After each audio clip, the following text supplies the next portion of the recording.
আগামী নির্বাচনকে সামনে রেখে শুধু একটাই আমাদের এখন দায়িত্ব, এটা আমাদের ইমানি দায়িত্ব হবে।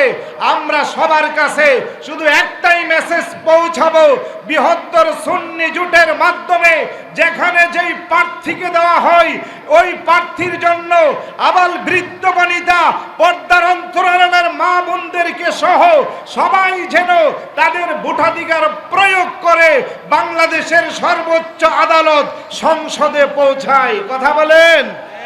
তা না হইলে 2014 সালে শহীদ আল্লামা নুরুল ইসলাম ফারুকী রহমতুল্লাহি আলাইহিকে শহীদ করা হয়েছে, 24-এ শহীদ রইসুদ্দিনকে শহীদ করা হয়েছে। একের পর এক সুন্নি জনতাকে তারা যা ইচ্ছা তা করবে, তার সুষ্ঠু বিচার আমরা এই দেশে পাবো না। আমাদের সুষ্ঠু বিচার প্রক্রিয়ার দাবিতে আমাদের বৃহত্তর সুন্নি জোটের প্রার্থীকে সংসদে পাঠাতেই হবে ইনশাআল্লাহ। এই দাবি ব্যক্ত রেখে আমি শেষ করছি। আসসালামু আলাইকুম ওয়া রাহমাতুল্লাহি ওয়া বারাকাতুহু।